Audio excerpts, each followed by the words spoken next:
My parents don't want you at the wedding. Just stream it from home. Daniel whispered it so quietly that for a moment I wondered if I had imagined the words. If the clink of silverware and the soft hum of the dining room chandelier had somehow twisted into a sentence that could not possibly be real. I kept my fork suspended halfway between my plate and my mouth, feeling the weight of roasted turkey and cranberry sauce grow heavier with each passing second. Around me, conversation continued in polite currents. Someone laughed at the far end of the table. Glasses touched with gentle chimes. Claire was explaining the floral arrangements in a voice that sounded almost too bright, as though she were performing happiness for an invisible audience. I set my fork down carefully, aligning it with the edge of the napkin the way my mother had taught me decades ago. I had always believed that small acts of order could steady a shaking heart. "I'm sorry," I said, turning slightly toward Daniel. "Could you repeat that?"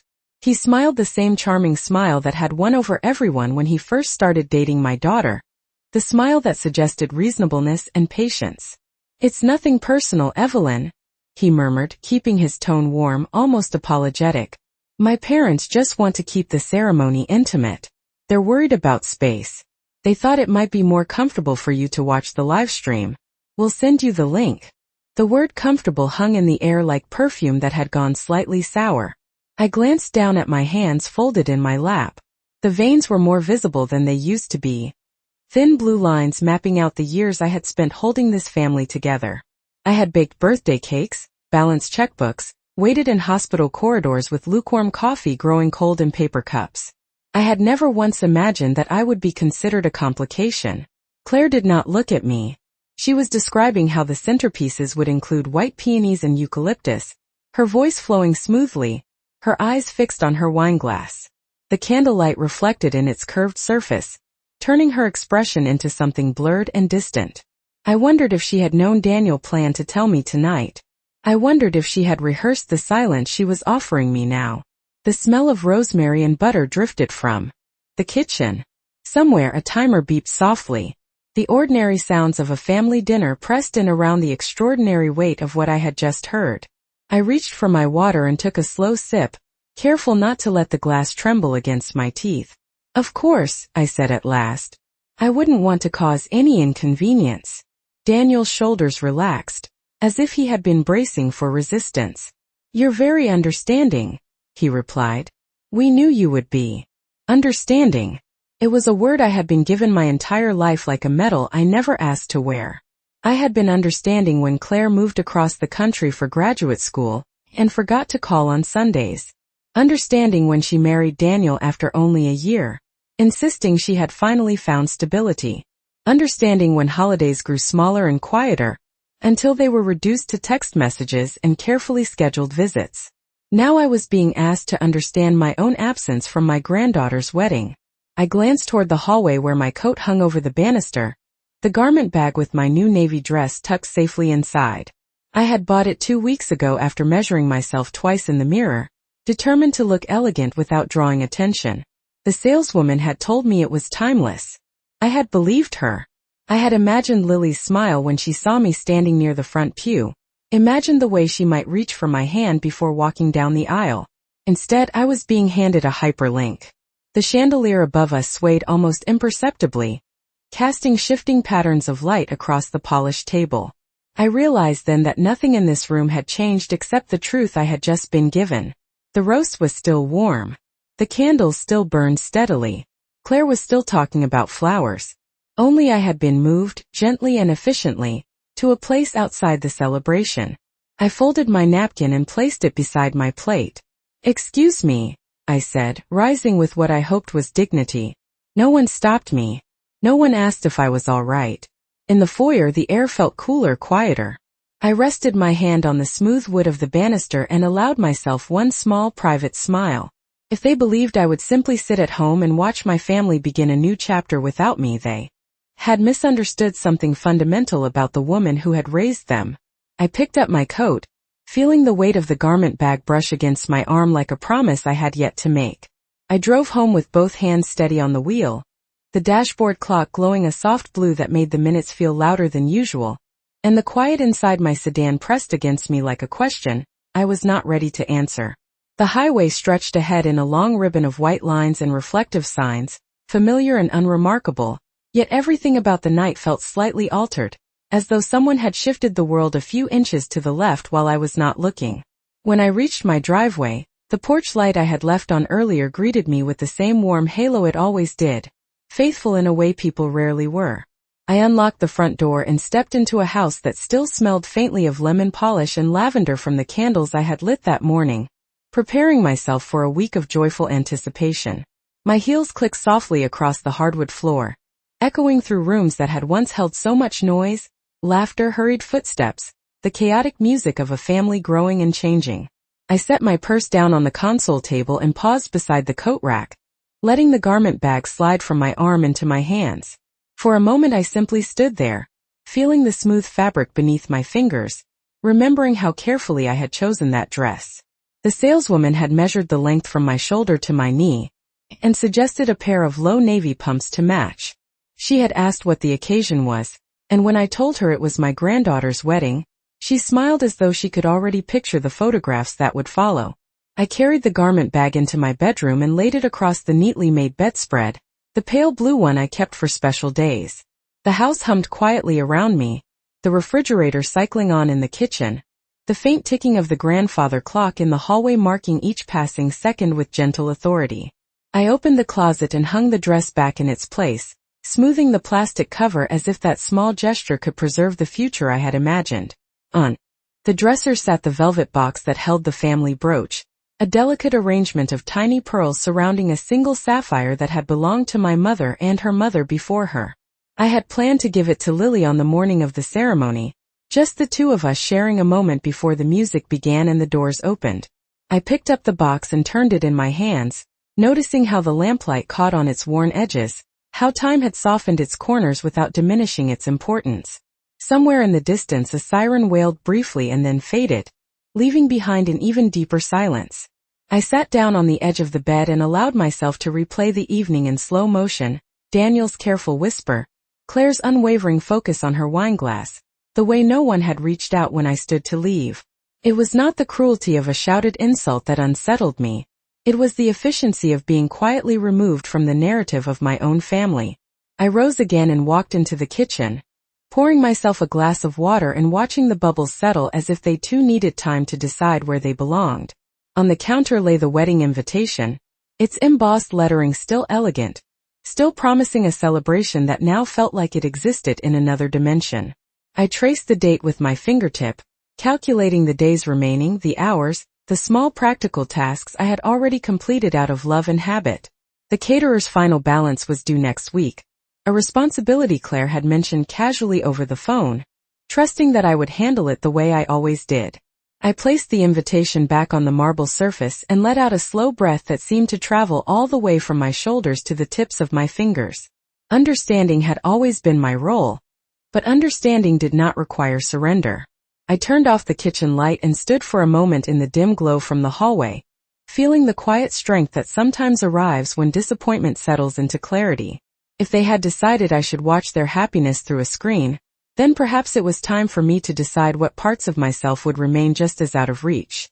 I did not sleep much that night, not because of tears or anger, but because clarity has a way of keeping the mind alert long after the body begs for rest, and sometime around 3 in the morning I found myself standing in the living room with only the streetlight filtering through the blinds, casting pale silver stripes across the floor like quiet reminders that time was still moving forward whether I chose to follow or not. I made a cup of chamomile tea and sat at the small oak table near the window where I used to help Claire with her spelling homework, sounding out words patiently while she twisted her pencil and tried to hide her frustration behind a brave little smile.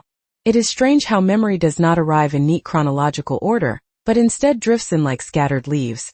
One moment placing you in a crowded elementary school auditorium clapping for a child in a paper crown, and the next reminding you of the exact tone your son-in-law used when he suggested you might be more comfortable at home. The sky began to lighten gradually, turning from charcoal to a soft, uncertain gray, and with it came a realization I could no longer avoid. This had not begun at dinner. It had begun months ago, perhaps years, in ways so subtle I had mistaken them for coincidence. I remembered the rehearsal dinner invitation that never reached my mailbox until I called Claire to ask if there was a dress code, and she hesitated just long enough for me to understand I had not been meant to attend. I remembered the family group photograph at Thanksgiving where I was gently guided to the edge of the frame because Daniel's parents preferred symmetry. I remembered the phone calls that ended abruptly whenever financial matters were mentioned. As though gratitude itself had an expiration date, I had somehow overlooked. I rose from the table and walked into the study, switching on the lamp that illuminated rows of neatly labeled folders, each one representing a chapter of responsibility I had accepted without question. Mortgage statements from the years after Claire's divorce, receipts from dance lessons and orthodontist visits, invoices for college textbooks that had seemed impossibly expensive at the time but now looked almost modest compared to the emotional cost of being quietly erased. I opened the top drawer and took out the checkbook I had used for decades, its cover worn smooth by habit and trust, and ran my thumb along the edge as if testing the weight of a decision that was still forming.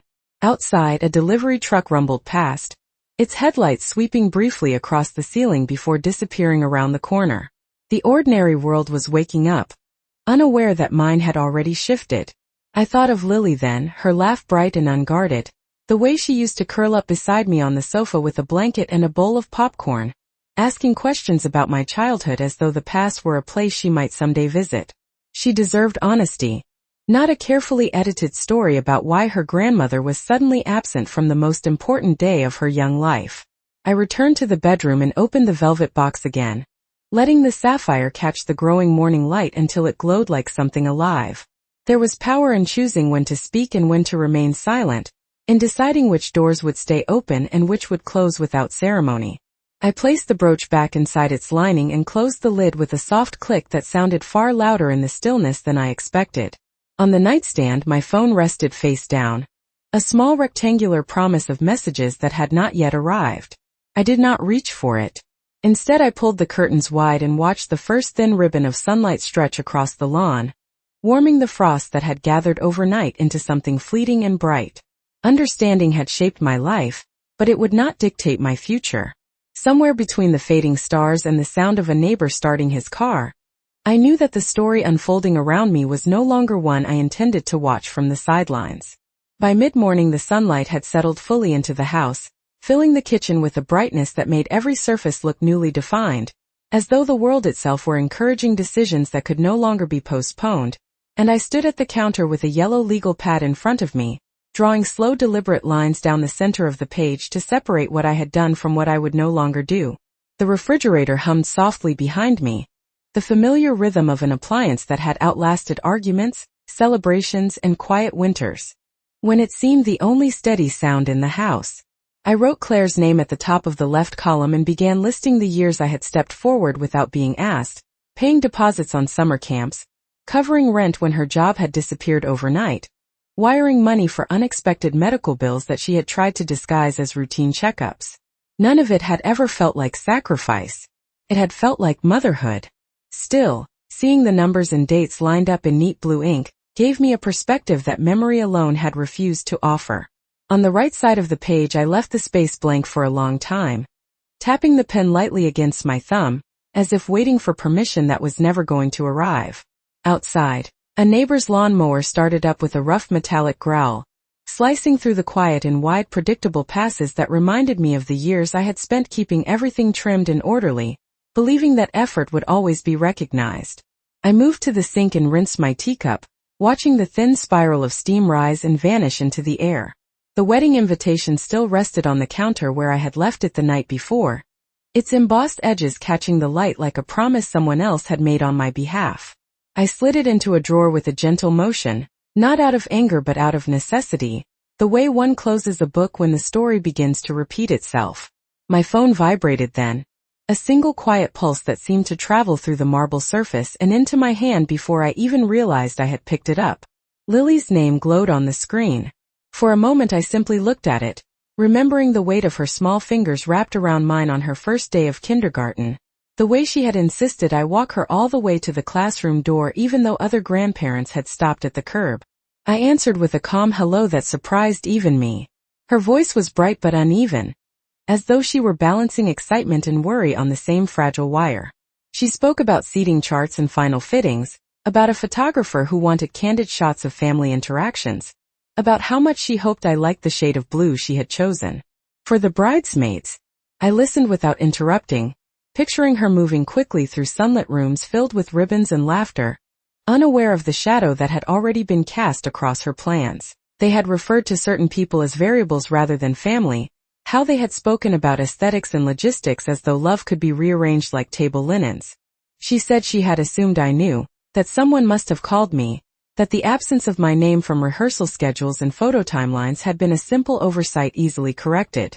I listened to her words without interruption, noticing the way her voice grew steadier the longer she spoke, as if truth itself were lending her strength.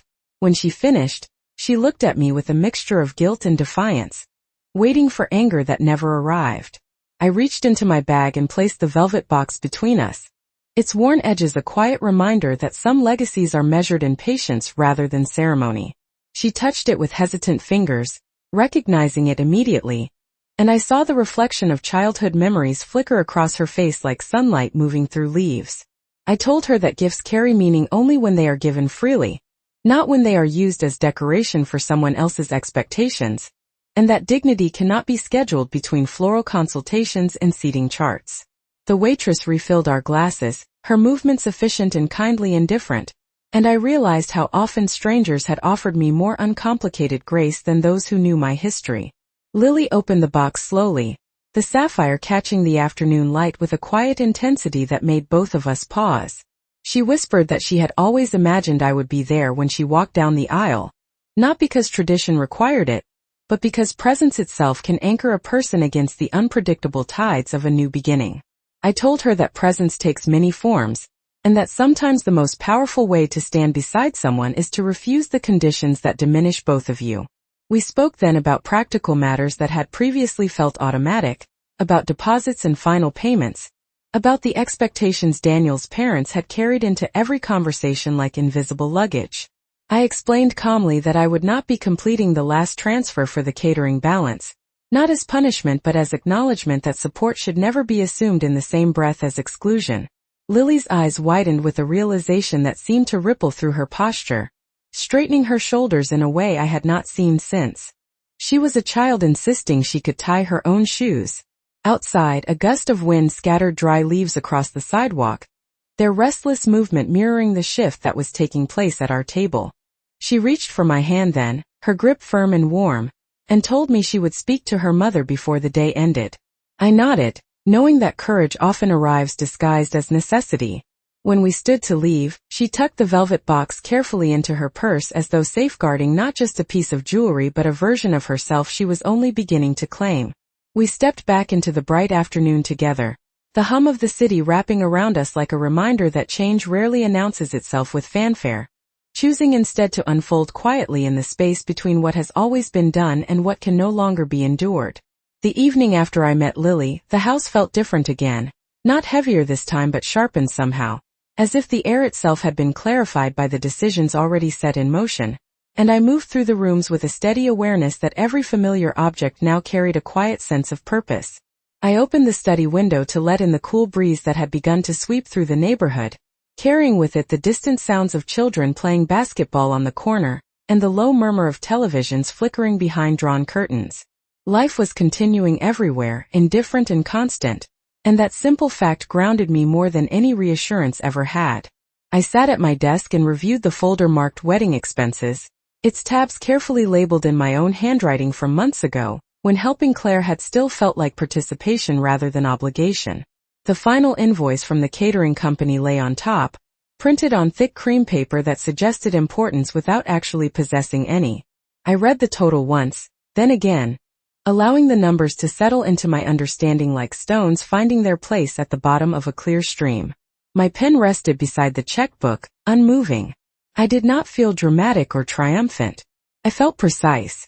Somewhere across town, I imagined Claire pacing through the kitchen of her suburban home, her voice rising and falling as she tried to negotiate between her husband's expectations and her daughter's growing resolve. I wondered if she would remember the countless evenings I had stood in that same kitchen, stirring soup while she cried over disappointments that now seemed almost innocent by comparison. The phone rang just after sunset, its sharp tone slicing cleanly through the quiet. I let it ring twice before answering.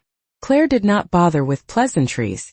Her words tumbled out in a rush of controlled frustration, asking why Lily had suddenly become distant, why financial arrangements were being questioned, why everything felt as though it were slipping out of the orderly plan they had worked so hard to maintain.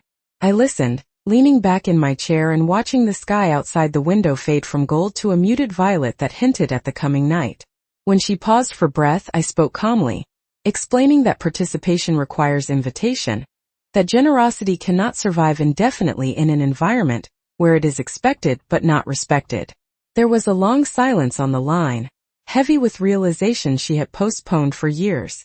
She asked if I was punishing her. I told her that I was simply stepping aside from a role she had already reassigned. After we hung up, I closed the expense folder and returned it to the cabinet, feeling a quiet release in the motion. Later, as darkness settled fully around the house, headlights swept briefly across the living room walls, reminding me of all the nights I had waited awake for loved ones to return safely. This time I did not wait for anyone.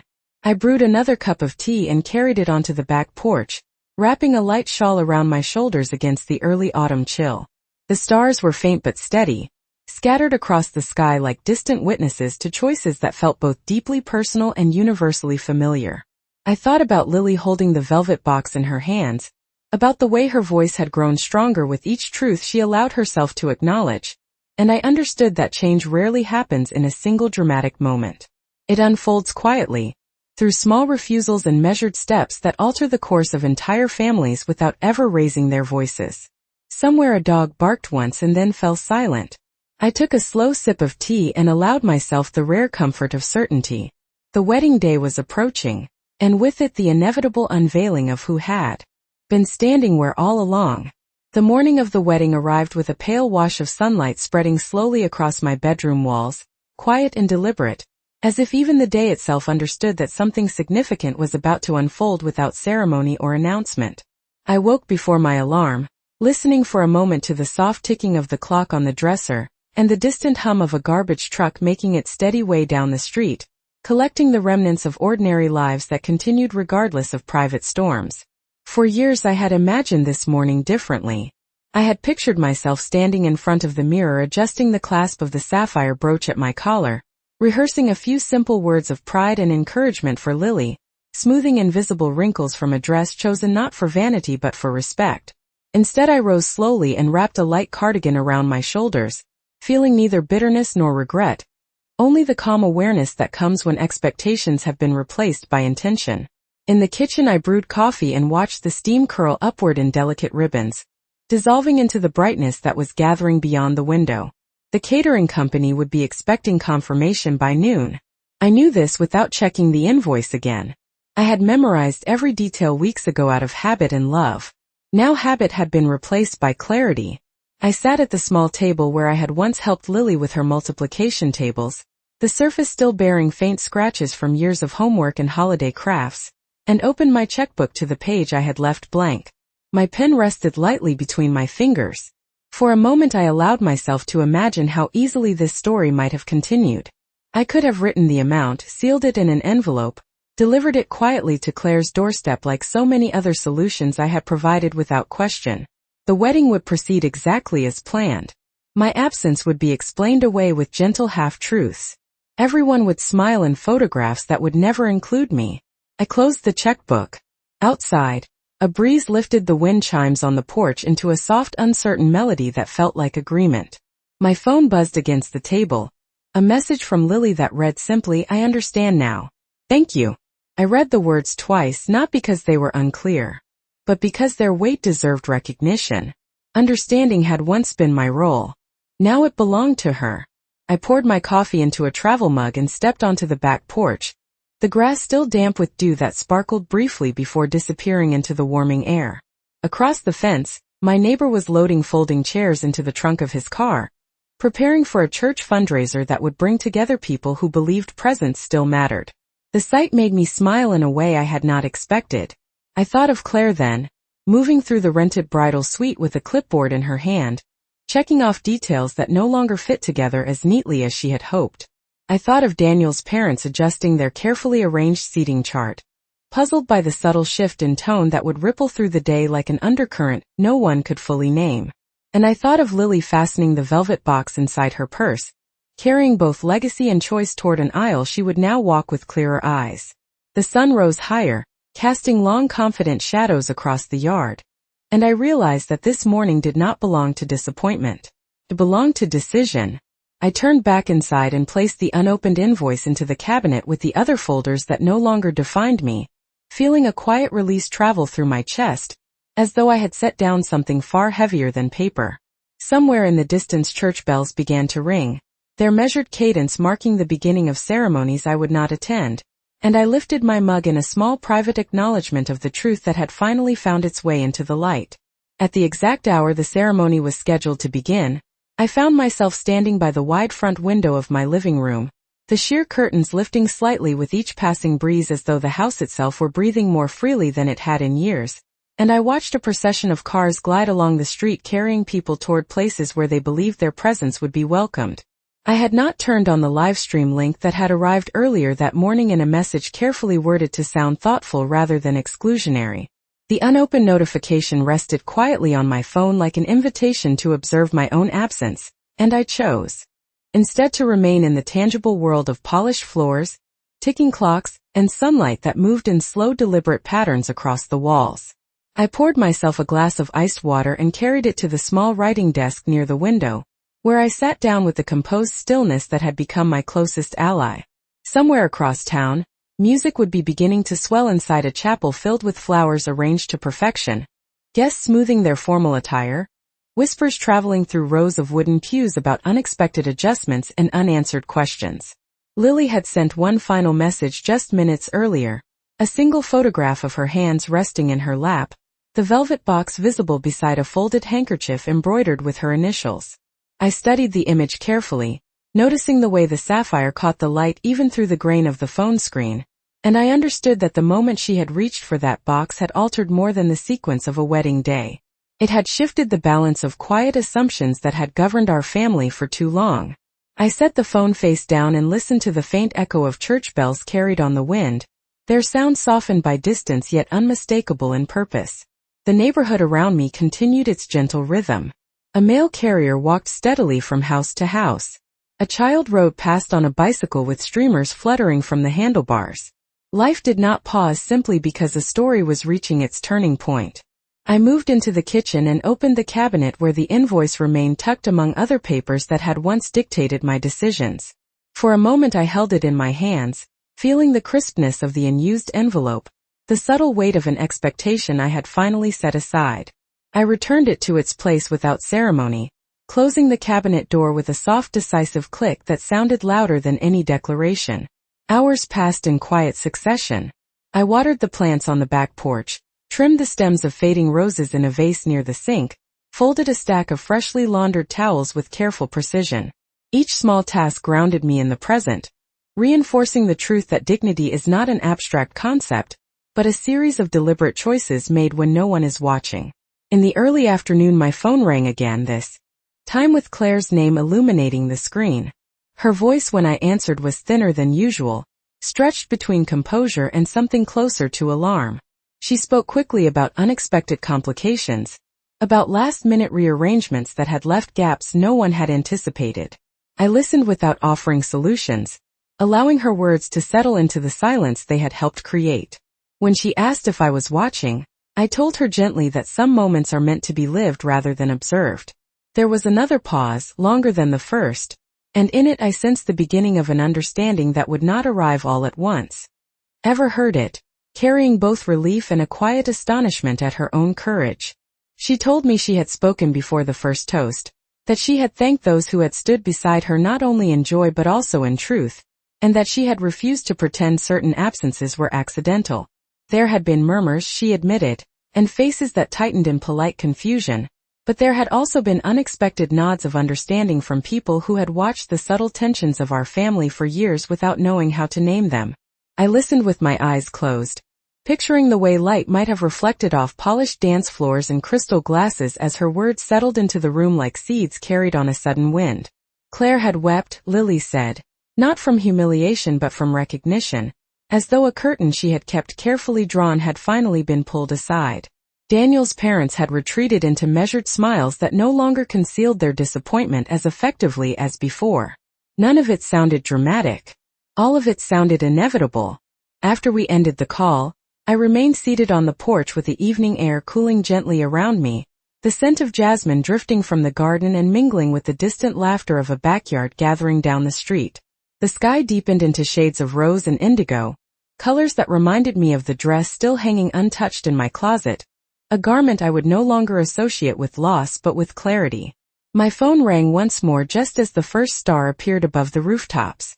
Claire's voice was softer this time, stripped of the practiced brightness that had defined our recent conversations. She did not apologize in the conventional sense. Instead, she spoke about seeing Lily stand with a confidence she had not recognized before, about realizing how many choices had been made on her behalf without her noticing. She asked if we could meet the following week, somewhere neutral and unhurried. I agreed, not because resolution was guaranteed but because distance had finally made space for honesty. When the call ended, I rose and walked inside, turning on a single lamp that cast a warm circle of light across the familiar room. The house no longer felt like a waiting place. It felt like a beginning. I opened the cabinet one last time and removed the wedding invitation, smoothing its edges before placing it in a drawer where I kept photographs and letters that marked turning points rather than celebrations. Outside, the night settled fully, bringing with it a stillness that did not demand explanation. I understood then that I had not been excluded from a story. I had stepped out of a script that no longer honored who I had become, and in doing so I had given others permission to rewrite their own lines. Somewhere music continued to play for those who were dancing. Here, in the quiet glow of a lamp and the steady rhythm of my own breathing, I felt something even more enduring take root, a calm certainty that dignity once claimed does not fade with distance or time.